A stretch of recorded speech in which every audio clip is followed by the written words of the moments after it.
ಬದುಕಿನ ಹಾದಿಯಲ್ಲಿ ಯಾವುದೇ ಸಮಸ್ಯೆಗಳು ಬಂದಾಗ ಅದನ್ನು ಮೀರಿ ಬೆಳೆಯುವುದೇ ನಿಜವಾದ ಬದುಕು ಎಂದು ಸೇವಾಶ್ರಯ ಫೌಂಡೇಶನ್ ಸಂಸ್ಥಾಪಕ ಅಧ್ಯಕ್ಷರಾದ ಆರ್ ಮಣಿಕಂಠರಾಜ್ ಗೌಡ ತಿಳಿಸಿದ್ದಾರೆ. ಮೈಸೂರು ಜಿಲ್ಲೆಯ ತಿರುಮಕೂಡಲು ನರಸೀಪುರ ತಾಲೂಕಿನ ತಿರುಮಕೂಡಲು ಗ್ರಾಮದ ಅಂಗನವಾಡಿ ಕೇಂದ್ರಕ್ಕೆ ಅವರು ತಮ್ಮ ವಿವಾಹ ವಾರ್ಷಿಕೋತ್ಸವದ ಅಂಗವಾಗಿ ಜಮಖಾನ, ಚಾಪೆ, ಕುಕ್ಕರ್, ಸ್ಟೀಲ್ ತಟ್ಟೆಗಳು, ನೀರಿನ ಲೋಟಗಳು ಹಾಗೂ ಲೇಖನ ಸಾಮಗ್ರಿಗಳನ್ನು ವಿತರಿಸಿ ಮಾತನಾಡಿದರು. ಜೀವನದಲ್ಲಿ ಬಿರುಗಾಳಿ ಒಮ್ಮೆ, ತಂಗಾಳಿ ಒಮ್ಮೆ ಬೀಸುತ್ತದೆ. ಅದರ ನಡುವೆಯೂ ಎಲ್ಲವನ್ನು ಸ್ವೀಕರಿಸಬೇಕು. ನನ್ನ ಕಷ್ಟದ ದಿನಗಳಲ್ಲಿ ಗ್ರಾಮದ ಜನತೆ, ಸ್ನೇಹಿತರು ಮಕ್ಕಳಾದಿಯಾಗಿ ಪ್ರೀತಿ ತೋರಿದ್ದಾರೆ. ನಾನು ನ್ಯಾಯಯುತ ಹೋರಾಟ ಮಾಡಿಕೊಂಡು ಬರುತ್ತಿದ್ದೇನೆ. ಯಾರು ನಿಂದಿಸಿದರೂ ಕ್ಷಮಿಸಿ ಮುನ್ನಡೆಯುತ್ತೇನೆ. ಕೈಲಾದಷ್ಟು ಸಮಾಜಕ್ಕೆ ಸೇವೆ ನೀಡುವುದೇ ನನ್ನ ಆಶಯ.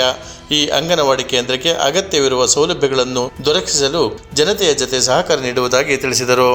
ಈ ಸಂದರ್ಭದಲ್ಲಿ ಲಾರಿ ಮಾಲೀಕರ ಸಂಘದ ತಾಲೂಕು ಅಧ್ಯಕ್ಷ ಎಲ್ ರವಿ, ಅಂಗನವಾಡಿ ಕಾರ್ಯಕರ್ತೆ ಸುಧಾ, ಗ್ರಾಮ ಪಂಚಾಯಿತಿ ಮಾಜಿ ಸದಸ್ಯ ಕಾರ್ ಮಲ್ಲಪ್ಪ, ಕೆಂಪೇಗೌಡ ಯುವಕರ ಬಳಗದ ಅಧ್ಯಕ್ಷ ಸುನಿಲ್ ಕುಮಾರ್, ಲಾರಿ ಮಾಲೀಕರ ಸಂಘದ ಅಧ್ಯಕ್ಷ ರವಿ, ಡೊನಾಲ್ಡ್, ಕೇಬಲ್ ಮಣಿ, ಜಯರಾಮ್, ಸಹಾಯಕಿ ದಿವ್ಯಾ, ಆಟೋ ಮನು ಇನ್ನಿತರರು ಉಪಸ್ಥಿತರಿದ್ದರು.